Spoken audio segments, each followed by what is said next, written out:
Hello guys, welcome back to my YouTube channel. I'm Ping Ping, and for today's video guys, I will teach you how to fill out the form application for travel document, or we call it Form I-131. They also call it Advanced Parole or AP. And also as a bonus video for this video, I will also teach you how to fill out the Form G1145.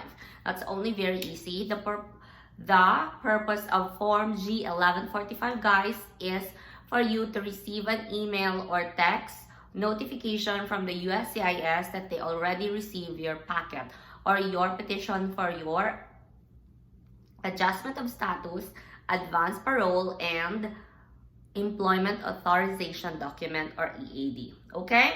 So alright guys, I will share my screen to you in order for you to get some tips and ideas on how to fill out the form G1145 and the application for travel document, or we call it AP, or you also call it advanced parole or form I-131. Alright guys, so let's go.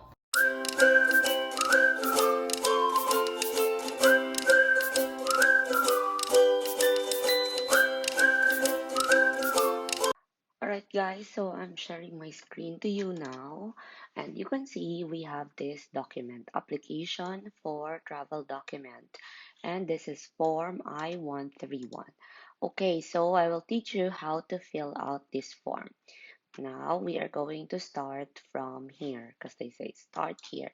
This upper part guys is for USCIS personal only, so we have to don't answer that one, leave it blank. Let's go to the start here. You can use a black ink or you can handwritten this one guys, and you need to use a black ball pen, not blue one. Okay, type or print in a black ink. So we have here information about you. Of course, you put your family name and which is your married name. Now guys, if you're a K1 or spousal, if you're J1 or other visa type, and you need to do adjustment of status, so you put your single, your real your family name when what you have now. Okay, but for K1 you use your married name. So this is my married name now. Then we have physical address in care of course, I put my name, guys, and my address. Others, they put their husband's name, but for me, it's better to put your name, guys, since you're the one applying. Next, let's do the alien registration number. You know this already, guys. This is your A number on the NOAA 2 if you're K1, and J1, you also have your NOAA 2. You can check it on the upper part of your name or the name of the beneficiary. That is your alien number. Okay, so next, that you can see that on your NOAA 2, huh? On the right side. Country of birth, Philippines. Country of citizenship, I'm a Filipino. Class admission, so I'm a K1 visa holder. You can also change it if you're H1B, J1, just change, okay? Family, my gender, female, birthday, and social security number, if any. Since I don't have social security number, guys, I put NA, but you can actually leave it blank. They also consider that. They understand it already. Next, let's do the page 2 now, part 2. So if I am a permanent resident of a conditional resident of the United States, we're not the one. For those who are K1, you check this one. I am applying for an advanced parole document to allow me to return to the United States after temporary foreign travel. Okay, so 1D. All right, so check 1D, guys. Applying for an advanced parole. Okay, now, so if you're a refugee, you check. If you're asylum holder, whatever, just read this part. But this is for K1. I am applying for advanced parole document to allow me to return to the United States after my temporary foreign travel. Next, you don't need to answer this one because we did not check 2A. We checked 1D. So let's go to part 3, processing information. Date of intended departure we have. So I just made up this one, guys. Okay. So you put the date of your intended departure. You can just made up the date. You don't need to worry. And then expected length of my trip, 15 days in case. Are you or any person claim this application now? Exclusion, deportation, removal, or recession proceedings? No.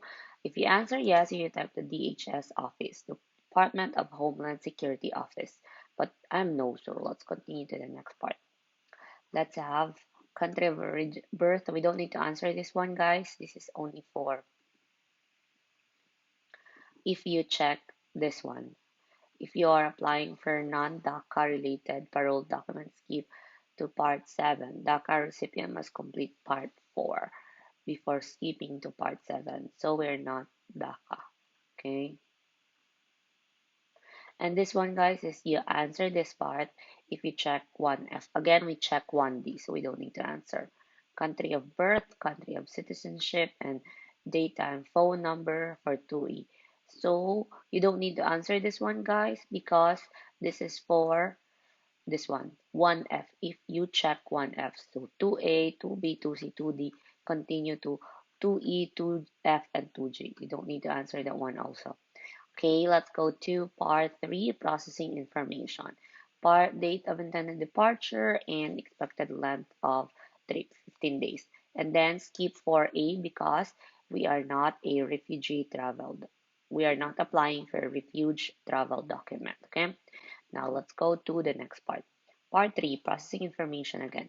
Where do you want this travel document sent? So we just check to the US address shown in part 1, which is your home address. Okay, but if you're outside of the United States, you need to put your address. Or if you want to send it to the US Embassy or Consulate, you just put the address of the US Embassy or Consulate where you want to send the advance parole document or AP. Next, let's continue. You just need to leave it blank other part. If you check 6 or 7, you answer this part, but we did not check. We checked number 5.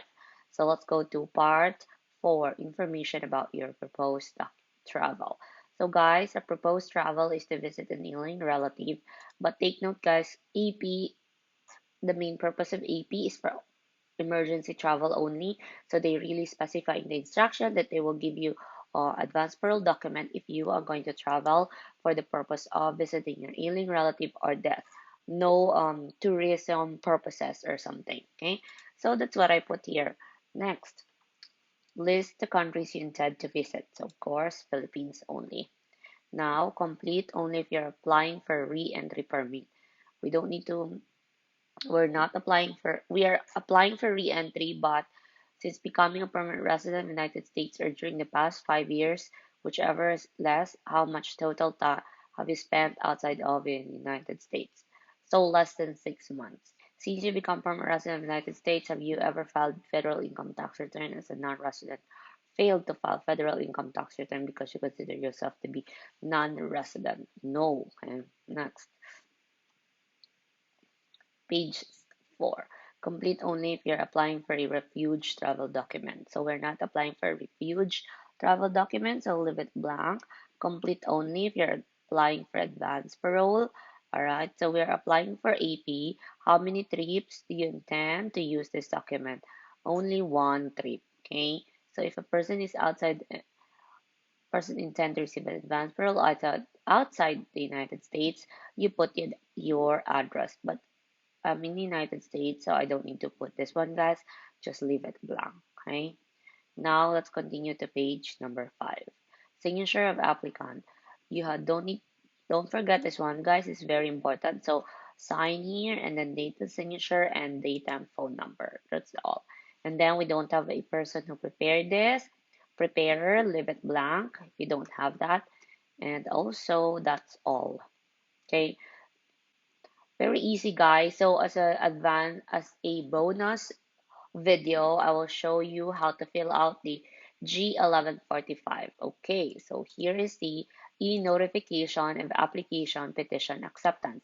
This is important, guys, because the purpose of this is for the USCIS to send a text or email that they already received your adjustment of status, including the advance parole or application for travel document and employment authorization document. So you have to fill out this form in order for them to message you or text you. Okay, so Form G1145, and you put it on top of all your documents. Okay, so here, complete this form. This part only, guys. I put my name as my last name, my first name, and my middle name, and my email address and my phone number. I suggest you put your own name, being the person who process who will process the adjustment of status, not your husband's name or phone number, so that you can really, feel that you're the one processing for your citizenship and for your adjustment of status. Okay? So this is how you fill out the form. It's just very easy. G1145. All right, guys, so that's how you fill out the form. Application for travel document, or they call it also advance parole, or Form I-131, and Form G1145, or e-notification. Thank you so much for watching this video and have a good one. Bye-bye.